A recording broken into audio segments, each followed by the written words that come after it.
अस्सलाम वालेकुम guys and welcome back to the channel.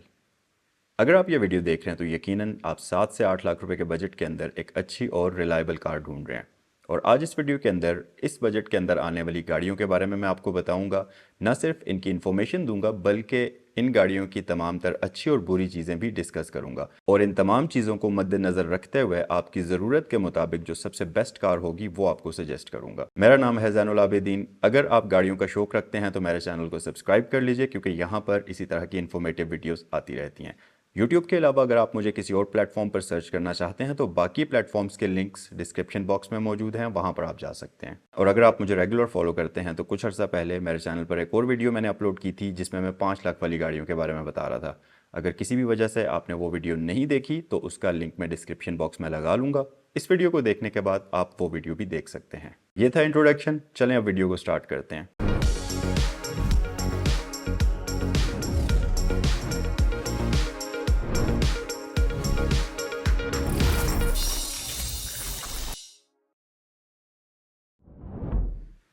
2000s में सुजुकी ने खैबर को रिप्लेस करके कल्टस को लॉन्च किया और फिर कुछ ही टाइम के बाद इस गाड़ी के इंजन को रिप्लेस करके इसमें एक पावरफुल EFI इंजन आपको दे दिया गया और ये उस वक्त के लिहाज से एक बहुत बड़ी तब्दीली थी। लेकिन फिर इस गाड़ी के अंदर तब्दीलियों का सिलसिला रुक गया और अप्रॉक्सीमेटली 17 साल तक आपको यही गाड़ी पाकिस्तान में देखने को मिली। 23 साल के बाद आज की इस वीडियो में हम सुजुकी कल्टस को फिर से याद करेंगे। सबसे पहले तो हम बात कर लेते हैं कि इस प्राइस बजट के अंदर आपको सुजुकी कल्टस का कौन सा मॉडल मिल सकता है। 7 से 8 लाख रुपए के बजट के अंदर आपको सुजुकी कल्टस का 2000 से लेकर 2005 तक का मॉडल मिलेगा। डिपेंड करता है गाड़ी की जैसी भी कंडीशन होगी उस लिहाज से उस गाड़ी की प्राइस भी होगी। इस गाड़ी के गुड पॉइंट्स की बात कर लेते हैं। सुजुकी कल्टस की अगर हम ड्राइव देखें तो काफ़ी हद तक इस गाड़ी की ड्राइव सुजुकी मार्गला से मिलती है। उसकी वजह यह है कि ये सुजुकी मार्गला का ही एक ऐसा वेरियंट है जिसमें डिग्गी को हटाकर आपको ये गाड़ी दे दी गई थी, तो तकरीबन टेक्निकली आप इसको सुजुकी मार्गला ही समझ सकते हैं। तो ड्राइव के लिहाज से ये गाड़ी बहुत ही कंफर्टेबल है। उसके बाद सुजुकी कल्टस का एक और प्लस पॉइंट भी है और वो है इस गाड़ी की फ्यूल एवरेज। तो आराम सुकून से ये गाड़ी आपको 13 से 14 की एवरेज दे सकती है और कई केसेस में तो ये गाड़ी 17 से 18 की भी फ्यूल एवरेज देती है। अगर आपकी गाड़ी का इंजन बहुत अच्छी हालत में है तो ये गाड़ी आपको आराम सुकून से 17 से 18 की फ्यूल एवरेज दे सकती है। और क्योंकि इंजन भी 1000 सीसी का है तो पावर वगैरह का भी कोई मसला आपको नहीं होगा। इसके साथ साथ इस गाड़ी के पार्ट्स जो हैं वो आपको हर जगह से मिल सकते हैं। पार्ट्स एक्सपेंसिव भी नहीं हैं और आपको ढूंढते हुए भी कोई मसला नहीं होगा।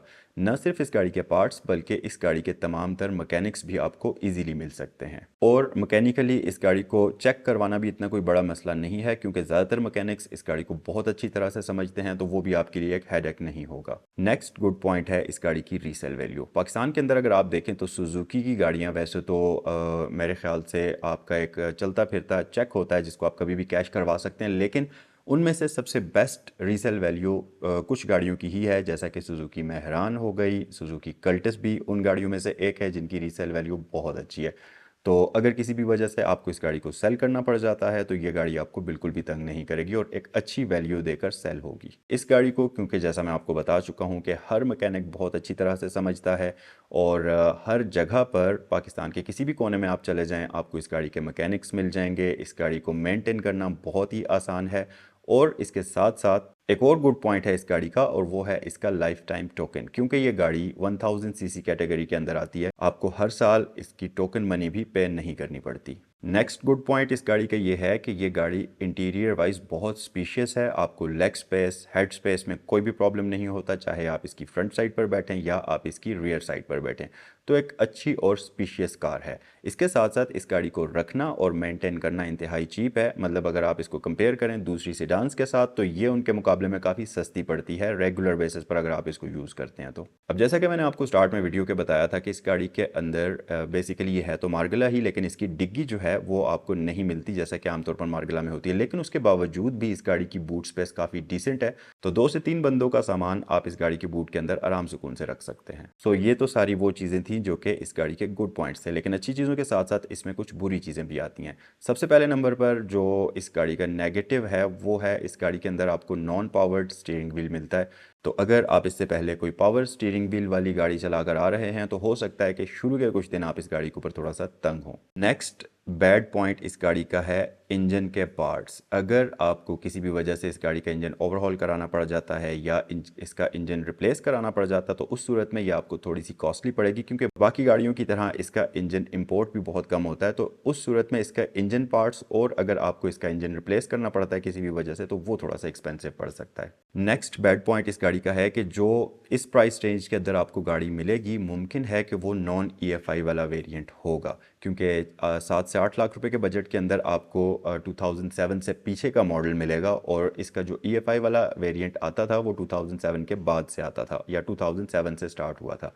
तो उस सूरत में अगर आप नॉन EFI वाली गाड़ी लेते हैं तो ये इस गाड़ी का एक और नेगेटिव पॉइंट है। नेक्स्ट बुरी चीज़ इस गाड़ी की ये है कि अगर आप इस गाड़ी को लंबे अरसे तक धूप में पार्क करते हैं, जैसा आप हर रोज़ अगर इस गाड़ी को किसी ऐसी जगह पर पार्क करते हैं जहाँ पर मुसलसल 3 से 4 घंटे धूप पड़ती है इस गाड़ी के इंटीरियर के ऊपर, तो मुमकिन है कि इस गाड़ी के प्लास्टिक पार्ट्स काफ़ी जल्दी ख़राब हो जाएं। सबसे मेन चीज़ के कलर शायद उनका ज़्यादा जल्दी फेड हो जाए, लेकिन ये कोई इतना बड़ा मसला नहीं है, क्योंकि अगर आप किसी भी गाड़ी को ज़्यादा लंबे अरसे तक धूप में पार्क करेंगे तो उसके भी इंटीरियर में कोई ना कोई मसला ज़रूर आएगा। या तो इंटीरियर का कलर फेड हो जाएगा या इंटीरियर के ऊपर डिफरेंट जगहों पर कट्स लग जाएंगे या दरारें पड़ जाएंगी। तो ये कोई इतना बड़ा मसला नहीं है। नेक्स्ट जो इसका नेगेटिव पॉइंट है वो है कि जैसा आपको मैंने अभी बताया कि आपको EFI वाला वेरिएंट नहीं मिलेगा। जो इसका कार्बोरेटर वाला वेरिएंट आता है उसमें एक इशू ये भी है कि उसका इंजन 3 सिलेंडर होता है, जबकि EFI वेरिएंट के अंदर 4 सिलेंडर इंजन आपको मिलता था जो कि ज़्यादा अच्छा, की पावर डिलीवरी काफ़ी स्मूथ थी।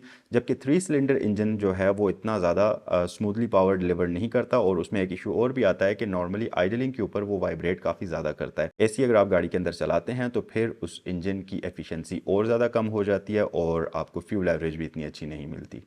AC इतना अच्छा इस गाड़ी के अंदर नहीं चलता। वैसे भी सुजुकी कल्टस का जो EFI वाला वेरिएंट है उसके अंदर भी AC बस गुजारा सा ही चलता है, इतना अच्छा नहीं चलता। तो ये चीज़ आप कंसिडर करिएगा कि अगर आप गाड़ी के अंदर AC चलाना चाहते हैं तो फिर इसमें आपको थोड़ा सा प्रॉब्लम होगा। मोटरवेज पर अगर आप इस गाड़ी को टॉप स्पीड पर लेकर जाने की कोशिश करते हैं तो थोड़ा सा मुश्किल से टॉप स्पीड पर जाती है। खासतौर पर अगर आप कार्बोरेटर वाला वेरिएंट यूज़ कर रहे हैं तो वो गाड़ी टॉप स्पीड पर थोड़ा सा ज़्यादा मुश्किल से जाती है और आपको अंडर पावर फील होती है। नेक्स्ट और लास्ट बैड पॉइंट इस गाड़ी का ये है कि इसकी ग्राउंड क्लियरेंस थोड़ी सी आपको कम लग सकती है। खासतौर पर अगर आप 5 बंदे लगेज के साथ इस गाड़ी में बैठकर सफ़र करते हैं तो मुमकिन है कि कई जगहों पर स्पीड ब्रेकर्स या बम्प्स वगैरह पर ये गाड़ी नीचे से लग सकती है। तो इस चीज़ का आप ख्याल रखें। अगर आप किसी ऐसे इलाके में हैं जहाँ पर ज़्यादा बम्पी रोड्स हैं, रोड्स की हालत इतनी अच्छी नहीं है, तो मुमकिन है कि ये गाड़ी, और आप ज़्यादा बंदों के साथ भी सफ़र करते हैं मुसलसल, तो मुमकिन है कि ये गाड़ी बार बार नीचे से लग सकती है रोड के ऊपर। तो ये थी सारी अच्छी और बुरी बातें सुजुकी कल्टस की। अब नेक्स्ट गाड़ी की तरफ मूव करने से पहले हम देख लेते हैं कि कौन ऐसे लोग हैं जिनको सुजुकी कल्टस ख़रीदनी चाहिए और ये गाड़ी उनके लिए सबसे बेस्ट हो सकती है। अगर आपकी गाड़ी एक डेली ड्रिवन है और शहर और मोटरवे दोनों ही जगह पर इस्तेमाल होती है, इसके साथ साथ फ्यूल एवरेज भी गाड़ी की इस सेगमेंट की तमाम गाड़ियों से सबसे बेस्ट हो और गाड़ी को रखना काफ़ी आसान हो, पॉकेट पर भी ज़्यादा भारी ना हो और इसके साथ साथ मेंटेन वगैरह करना और पार्ट्स का भी मसला ना हो। लेकिन इन सारी चीज़ों के साथ साथ अगर आपकी गाड़ी के अंदर AC ना भी चले तब भी आपको कोई इतना बड़ा मसला ना हो, क्योंकि जो सुजुकी कल्टस का 2007 से पहले वाला वेरिएंट आता है उसका AC इतना ज़्यादा एफिशिएंट नहीं है और इसके साथ साथ आपको गाड़ी को टॉप स्पीड पर लेकर जाने का भी कोई ख़ास शौक ना हो, तो सुजुकी कल्टस आपके लिए एक बेहतरीन चॉइस है। आज की वीडियो में जो नेक्स्ट गाड़ी हमारी लिस्ट में मौजूद है वो है सुजुकी बलिनो और 7 से 8 लाख रुपए के बजट के अंदर बलिनो का जो मॉडल आपको मिलेगा वो होगा 1992 से लेकर 2003 तक का। पहले हम बलिनो के गुड पॉइंट्स की बात कर लेते हैं। सबसे पहला तो ये है कि इस गाड़ी के अंदर आपको एक EFI इंजन मिलता है 1.6 लीटर का, जो कि इनफ पावर प्रोड्यूस करता है और किसी भी जगह पर आपको ऐसा नहीं लगेगा इस गाड़ी को चलाते हुए कि आप एक अंडर पावर गाड़ी चला रहे हैं। नेक्स्ट गुड पॉइंट ये है कि अगर आपको खुशकिस्मती से 1.6 लीटर वाली गाड़ी मिल जाती है तो उसका इंटीरियर दिखने में काफ़ी खूबसूरत है दूसरे वेरिएंट की निस्बत। एक और अच्छी बात भी है कि अगर आप 1.6 लीटर वाली गाड़ी लेते हैं तो उस गाड़ी के अंदर आपको 2 चीज़ें और भी मिलेंगी, एक तो पावर विंडोज़, दूसरा पावर स्टीयरिंग व्हील, तो थोड़ा सा आपकी ड्राइव में मज़ीद आसानी हो जाएगी। ये सारी अच्छी बातें थीं। एक बेहतरीन गाड़ी है। अगर आपको डेली ड्रिवन के तौर पर चलानी है तो हैचबैक के बजट के अंदर आपको एक कंप्लीट सेडान मिल रही है जिसके अंदर आपको पावर स्टीयरिंग मिलेगा, पावरफुल इंजन है, पावर विंडोज़ मिलेंगी, खूबसूरत इंटीरियर है, स्पेशियस डिग्गी के साथ एक बेहतरीन सेडान आपको हैचबैक के बजट के अंदर मिल सकती है। सो ये सारी थी इसकी अच्छी बातें। अब ज़रा आते हैं बुरी बातों की तरफ और देखते हैं कि सुजुकी बलिनो के अंदर कौन कौन सी ऐसी चीज़ें हैं जिनकी वजह से आप इससे काफ़ी तंग हो सकते हैं। तो बुरी चीज़ों में सबसे पहले नंबर पर इसके एक्सपेंसिव पार्ट्स आते हैं, जो कि नॉर्मल किसी भी गाड़ी से थोड़े से ज़्यादा एक्सपेंसिव है अगर किसी भी वजह से आपको इसके पार्ट्स रिप्लेस करने पड़ जाते हैं। तो एक और बुरी चीज़ भी है कि जो 1.6 लीटर वाली गाड़ी है उसका इंजन तो बहुत अच्छा है, काफ़ी पावरफुल है और आपको काफ़ी इंस्टेंट बूस्ट देता है, लेकिन उस गाड़ी को रोकने के लिए उसकी ब्रेक्स इतनी अच्छी नहीं है। तो थोड़ा सा आप ये चीज़ माइंड में रखिएगा कि जो 1.6 लीटर वाली गाड़ी है उसमें आपको हो सकता है कि इसको ब्रेकिंग पावर इतनी अच्छी ना मिले। अच्छा जी, अगली जो बुरी चीज़ है इस गाड़ी में वो है इस गाड़ी की फ्यूल एवरेज। तो अगर आपकी गाड़ी बहुत अच्छी है, उसका इंजन आपका वेल मेंटेन है, तो फिर हो सकता है कि आपकी गाड़ी आपको 10 से 11 की एवरेज दे, वरना आप 8 से 9, 7 से 8 की एवरेज उससे एक्सपेक्ट कर सकते हैं। जो इसमें 1.3 लीटर वाला वेरिएंट आता है वो आपको थोड़ी सी बेहतर फ्यूल एवरेज दे सकती है, लेकिन फिर उसमें आपको पावर स्टीयरिंग नहीं मिलेगा, पावर विंडोज़ नहीं मिलेंगी, इंटीरियर इतना ज़्यादा खूबसूरत नहीं है जितना 1.6 लीटर वाली का है। सबसे लास्ट बुरी चीज़ इस गाड़ी की ये है कि रेगुलर बेसिस पर अगर आप इस गाड़ी को रखते हैं तो हो सकता है कि ये गाड़ी आपको थोड़ी सी एक्सपेंसिव पड़े किसी भी हैचबैक गाड़ी की निस्बत। अब नेक्स्ट गाड़ी की तरफ मूव करने से पहले मैं आपको बता देता हूँ कि कौन ऐसे लोग हैं जिनको सुजुकी बलिनो ख़रीदनी चाहिए। अगर आप अपनी फैमिली के लिए एक मिड साइज सेडान देखना चाह रहे हैं जो कि एक हैचबैक गाड़ी की प्राइस के अंदर आती हो और इसके साथ साथ आपको गाड़ी के अंदर पावर भी चाहिए, आपकी गाड़ी अंडर पावर भी ना हो क्योंकि आपने गाड़ी को मोटरवेज पर भी लेकर जाना होता है, आपकी गाड़ी के अंदर एसी मस्ट होना चाहिए, लेकिन इसके साथ साथ अगर आपकी गाड़ी की फ्यूल एवरेज 2 से 3 किलोमीटर कम हो जाए तब भी आपको कोई इतना खास फर्क ना पड़ता हो और लॉन्ग टर्म में गाड़ी को रखना, उसको मेंटेन करना थोड़ा सा अगर एक्सपेंसिव भी हो तब भी आपके लिए कोई ख़ास मसला ना हो, तो ये गाड़ी आप बेफिक्र होकर ले सकते हैं। आज की वीडियो की जो तीसरी गाड़ी है वो है Honda city. City basically Pakistan के अंदर एक काफ़ी रिलायबल कार समझी जाती है और 7 से 8 लाख रुपए के बजट के अंदर आपको होंडा सिटी का 1997 से लेकर 1999 तक का मॉडल मिलेगा। अच्छी चीज़ों की बात करते चलें तो इस गाड़ी की काफ़ी सारी गुड पॉइंट्स हैं, जिनमें सबसे पहले नंबर पर आता है एक पावरफुल इंजन और काफ़ी रिलायबल इंजन। तो अगर आप इस गाड़ी को सिटी के अंदर ड्राइव करते हैं या आप इस गाड़ी को मोटरवेज पर लेकर जाते हैं तो आपको कोई भी किसी किस्म का पावर का इशू नहीं आएगा।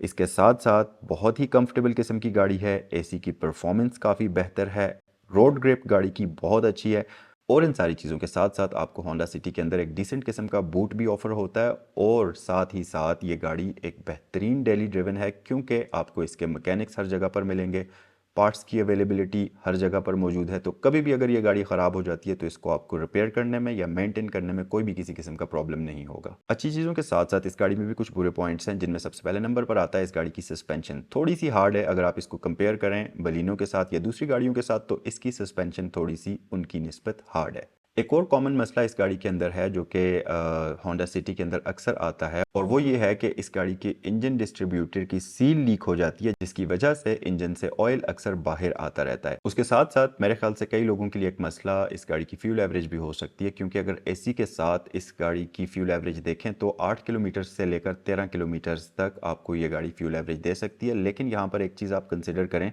कि इस बॉडी साइज़ की गाड़ी एसी के साथ अगर आप यूज़ करते हैं तो नॉर्मली आपको 8 से 10 की एवरेज मिलती है। तो उस हिसाब से अगर आप देखें तो इसकी फ्यूल एवरेज बाकी गाड़ियों से काफ़ी बेहतर है। अगर आप लॉन्ग टर्म में इस गाड़ी को रखते हैं तो हो सकता है कि ये गाड़ी आपके पॉकेट पर थोड़ी सी एक्सपेंसिव पड़े अगर हम इसको सुजुकी कल्टस के साथ कंपेयर करें या बाकी दूसरी गाड़ियों के साथ कंपेयर करें।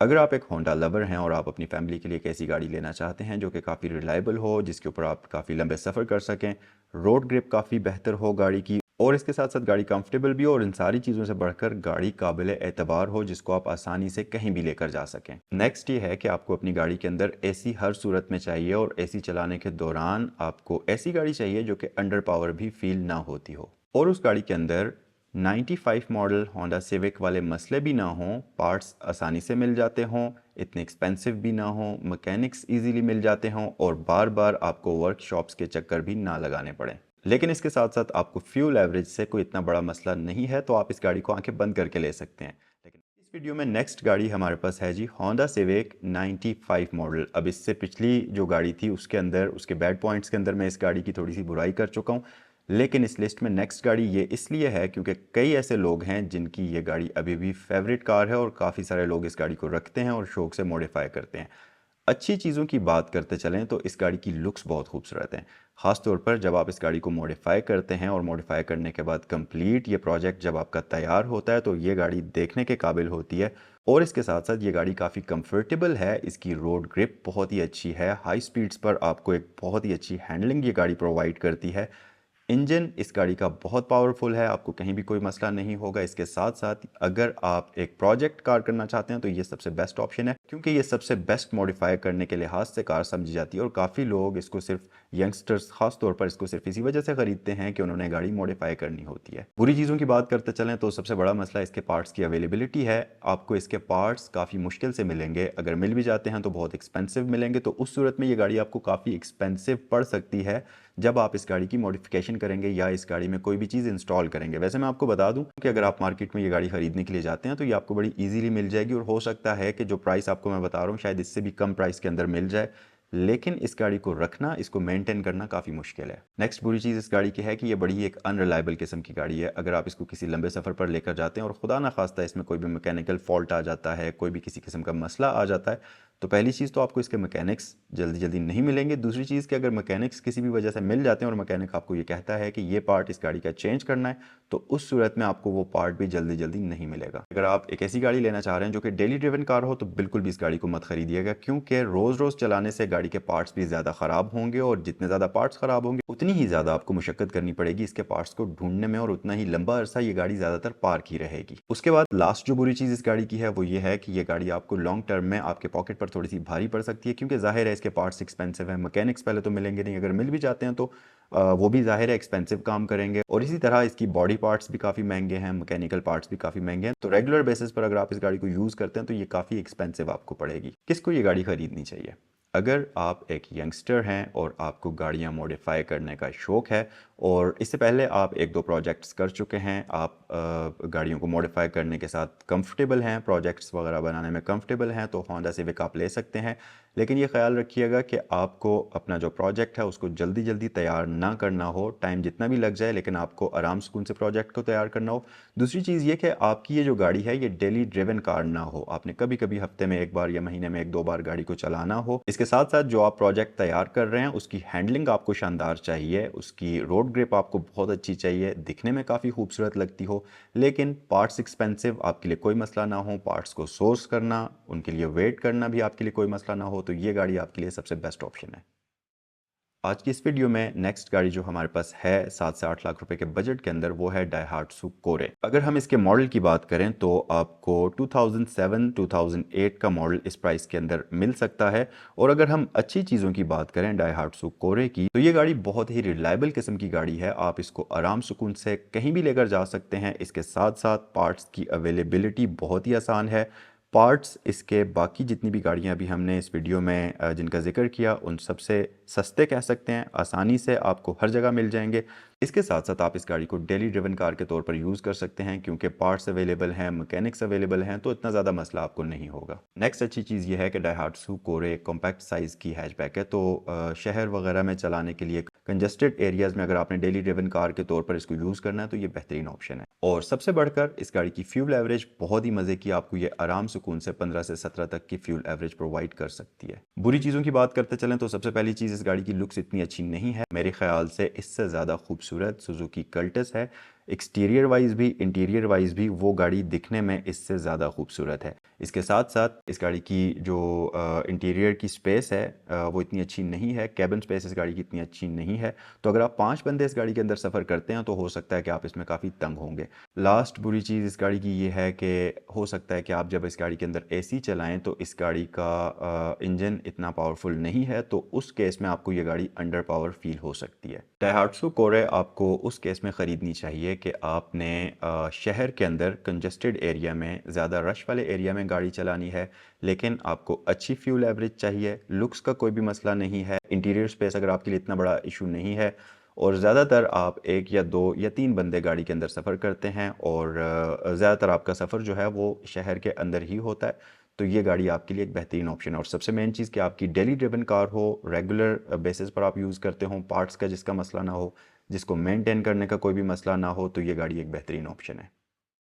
सो गाइस, आज की इस लिस्ट में जो गाड़ी लास्ट में हमारे पास आती है वो है सुजुकी ऑल्टो। अगर हम मॉडल की बात करें तो सुजुकी ऑल्टो का 2003 से लेकर 2008 तक का मॉडल इस प्राइस रेंज के अंदर आपको मिल सकता है, यानी कि 7 से 8 लाख रुपए के बजट के अंदर आपको ये मॉडल आराम सुकून से मिल जाएगा। अच्छी चीज़ों की बात करते चलें तो सुजुकी ऑल्टो काफ़ी खूबसूरत गाड़ी है। अगर हम इसको कोरे के साथ कंपेयर करें तो ये दिखने में काफ़ी खूबसूरत है। इसके साथ साथ इस गाड़ी का इंजन काफ़ी पावरफुल है, कंफर्टेबल है मेहरान की निस्बत, क्योंकि मेहरान भी आपको इसी बजट के अंदर मिलती है। तो इसको अगर उसके साथ कंपेयर करें तो ये गाड़ी ज़्यादा कंफर्टेबल है, और इसके साथ साथ पार्ट्स की अवेलेबिलिटी भी काफ़ी आसान है। इस गाड़ी के पार्ट्स आपको हर जगह से मिल जाएंगे। प्लस अगर आप गाड़ी में एसी चलाते हैं तब भी आपको इसकी परफॉर्मेंस में कोई ज़्यादा फ़र्क नहीं मिलेगा अगर आप इसको मेहरान के साथ कंपेयर करें। और इन सारी चीज़ों के साथ साथ ये गाड़ी ईजी टू मेंटेन है, पार्ट्स काफ़ी सस्ते हैं, हर जगह से आपको मिल सकते हैं, मैकेनिक्स का कोई भी मसला नहीं होगा। बुरी चीज़ों की बात करें तो इस गाड़ी की फ्यूल एवरेज इतनी अच्छी नहीं है। 8 से 10 किलोमीटर आप इस गाड़ी से एक्सपेक्ट कर सकते हैं। अगर आपकी गाड़ी का इंजन बहुत ही अच्छा है, बहुत अच्छी मेंटेन की हुई गाड़ी है, तो आप 11 तक की एवरेज आप इससे एक्सपेक्ट कर सकते हैं, लेकिन इससे ज़्यादा बहुत मुश्किल है। नेक्स्ट जो इस गाड़ी की बुरी चीज़ है वो इसकी पुअर बिल्ड क्वालिटी है। इतनी अच्छी बिल्ड क्वालिटी इस गाड़ी की नहीं है। एक और चीज़ भी है कि इस गाड़ी की रीसेल वैल्यू शायद इतनी अच्छी ना हो। अगर हम इसको सुजुकी कल्टिस के साथ कंपेयर करें तो सुजुकी कल्टिस की रीसेल वैल्यू इसकी निस्बत ज़्यादा अच्छी है।